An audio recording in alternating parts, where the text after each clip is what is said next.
अच्छा, जब आपने स्किल्स को ब्रेक डाउन कर लिया, उसके बाद नेक्स्ट स्टेप आ जाता है मोटिवेशन। किसी भी काम को करने के लिए मोटिवेशन होनी चाहिए, वरना जो हमने पहली वाली टेक्निक में पढ़ा, ब्रेकिंग स्किल्स डाउन, जो बिल्डिंग ब्लॉक है लर्निंग है, वो सारे ही गिर जाएंगे। तो जो मोटिवेशन होती है ना, उसको हम रीइंफोर्समेंट कहते हैं। तो रीइंफोर्समेंट वो होती है जो कि बच्चे को कोई चीज़ बहुत ही ज़्यादा पसंद होती है। उस रीइंफोर्समेंट 3 टाइप्स की होती है। टेंजिबल रीइंफोर्समेंट होती है। टेंजिबल रीइंफोर्समेंट होती है जिसको टच करके, फील करके बच्चा अच्छा फील करता है। उसमें कोई भी बच्चे का फेवरेट टॉय हो सकता है। हर बच्चे की जो चॉइस होती है वो डिफरेंट होती है। के लिए वो जो टॉय होता है वो मोटिवेशन होती है। उसको हम अपनी थेरेपीज में, या आप भी अपनी थेरेपी में एज अ रिवॉर्ड यूज़ कर सकते हैं, क्योंकि उसको करने के लिए बच्चे को किसी भी कमांड की ज़रूरत नहीं पड़ रही। उसको पाने के लिए वो कुछ भी कर लेगा, इसलिए हम उसको एज अ रिवॉर्ड यूज़ करते हैं। फॉर एग्जाम्पल, किसी बच्चे के लिए टॉय रीइंफोर्सर हो सकता है, किसी बच्चे के लिए बबल रीइंफोर्सर हो सकते हैं। रीइंफोर्सर हर बच्चे का अलग अलग होता है, ठीक है। जो बच्चे थोड़े से बड़े हैं, 8 से 10 साल के, उनके लिए कोई एडिबल, कोई चिप्स का पैकेट, कोई माइलो का पैकेट, वो जो है वो रीइंफोर्सर हो सकता है। उसके बाद दूसरी टाइप का जो रीइंफोर्सर होता है वो है सोशल रीइंफोर्सर। सोशल रीइंफोर्सर इंटरेक्शन वाला रीइंफोर्सर होता है। इसको हम इंटरेक्शन रीइंफोर्सर भी कहते हैं। जैसे कि बच्चे को टिकल कर दिया, बच्चे को सॉन्ग सुना दिया, बच्चे को सोशल अटेंशन दे दी, ठीक है। लेकिन ऑटिज़म में ये होता है कि बच्चे ना सोशल इंटरेक्शन में चूँकि डिफ़िकल्टी फील करते हैं, इसलिए प्राइमरली उनको ये वाला रीइंफोर्सर हम यूज़ नहीं करते। लेकिन हम ये करते हैं कि इस वाले रीइंफोर्सर को जो टेंजिबल रीइंफोर्सर है उसके साथ पेयर अप करके हम यूज़ कर लेते हैं।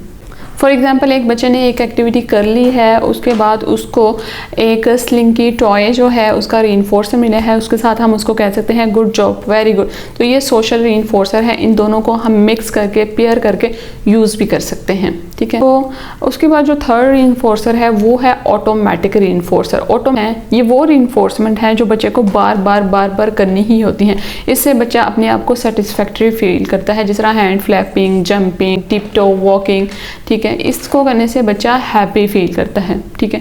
ये भी बच्चे के लिए रीइंफोर्सर हो सकती हैं। रीइंफोर्सर को हम किस तरह से सिलेक्ट कर सकते हैं, ये भी बहुत से पेरेंट्स का क्वेश्चन आता है, और आप लोग, मेरा ख्याल है, ये क्वेश्चन पूछेंगे कि रीइंफोर्सर हम किस तरह से सिलेक्ट कर सकते हैं।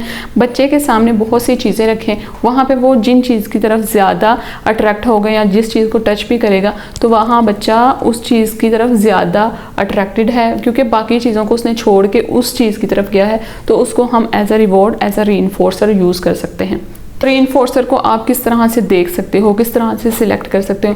आप अगर बच्चा कोई रीइंफोर्सर ले ही नहीं रहा, उसको कुछ भी पसंद ही नहीं आ रहा, तो तब क्या करना है? तब आप वैरायटी ऐड करोगे, कुछ ना कुछ बच्चे को एक्सपोजर दोगे, कुछ ना कुछ एक्टिविटीज़ का, कुछ ना कुछ बहुत सी चीज़ों का आप बच्चे को एक्सपोजर दोगे। उनमें से कुछ भी बच्चे का रीइंफोर्सर हो सकता है, ठीक है। मैं आपको एक एग्जांपल देती हूँ। एक बच्चा है, वो फ़ोन मांग रहा है, लेकिन हम उसको टिकलिंग कर रहे हैं, लेकिन वो फिर भी फ़ोन मांगे जा रहा है। तो यहाँ पे उसका रीइंफोर्सर जो है वो फ़ोन है। टिकल करने से, यानी कि सोशल रीइंफोर्सर देने से, सोशल इंटरेक्शन से उसको कोई फ़र्क नहीं पड़ रहा। तो यहाँ पे जो ये सोशल इंटरेक्शन वाला रीइंफोर्सर है ये बिल्कुल बेकार है। तो यहाँ पे उसका जो है रीइंफोर्सर वो है फ़ोन। तो यहाँ पे हम कोई भी डिज़ायर बिहेवियर लेके उसको थोड़ा सा स्क्रीन टाइम दे देंगे, ठीक होंगे। फॉर एग्जाम्पल, आपने बच्चे को सेशन के लिए बैठाया है, उसके सामने डिफरेंट चीज़ें भी रख दी हैं, लेकिन बच्चा उनमें से किसी चीज़ में इंटरेस्टेड ही नहीं है। उसने उठ के हैंड फ्लैपिंग शुरू कर दी है, जंपिंग शुरू कर दी है। तो यहाँ पे जो उसका रीइंफोर्सर है वो है ऑटोमेटिक रीइंफोर्सर। भी आपको इजीली समझ आ गई होगी कि रीइंफोर्सर किस तरह से सिलेक्ट करना है। रीइंफोर्सर हम यूज़ क्यों करते हैं, यहाँ पे हमने समझना है कि जो स्किल्स टिपिकल बच्चों को खुद ब खुद ही आ जाती हैं, या जो हम बहुत ही इजीली कर लेते हैं, वो ऑटिज़म के साथ जो बच्चे हैं उनको करना बहुत ही डिफ़िकल्ट होता है। इसलिए उनको सक्सेसफुल फील करवाने के लिए हम उनको रीइंफोर्स करते हैं। हम लीड का फील करवाते हैं। जब बच्चा लीडिंग फील करता है ना, तो वो अपने आप को सक्सेसफुल फील करता है। जब सक्सेसफुल फील करेगा ना, तो वो खुद ब खुद टारगेट्स को दिलचस्पी से करेगा और टारगेट जल्दी ही फुलफिल होंगे। तो आपने यहाँ पे देख लिया कि आपने रीइंफोर्सर बच्चे को देना है। अब जब आपने रीइंफोर्सर बच्चे को दे दिया, अब आपने उसको आहिस्ता आहिस्ता आहिस्ता कम करना है। ये भी एक टेक्निक है कि किस तरह से आप आहिस्ता आहिस्ता रीइंफोर्सर को कम करते हो, और फिर उसी रीइंफोर्सर को आप कोई भी कॉम्प्लेक्स स्किल और बच्चे को सिखानी है उसके लिए यूज़ कर सकते हो। यहाँ पे मैं आपको रीइंफोर्समेंट किस तरह से यूज़ करनी है वो मैं बता देती हूँ कि जब भी बच्चे का डिज़ायरेबल बिहेवियर आएगा तभी ही आपने बच्चे को रीइंफोर्समेंट देनी है, ठीक है।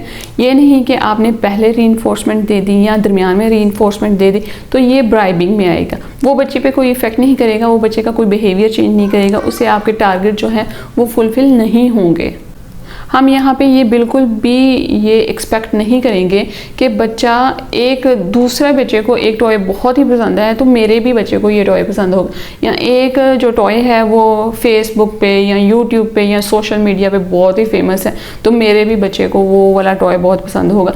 ऐसा नहीं होता, हर बच्चे का पसंद, हर बच्चे का लेवल जो होता है वो डिफरेंट होता है। तो यहाँ पे आपने खुद से देखना है कि बच्चा किस चीज़ की तरफ ज़्यादा अट्रैक्ट हो रहा है। इस वीडियो का नेक्स्ट और लास्ट पार्ट मैं कल अपलोड कर दूंगी जो कि है प्रैक्टिस। तो अभी के लिए वीडियो को लाइक कर दें, शेयर कर दें, सब्सक्राइब कर दें।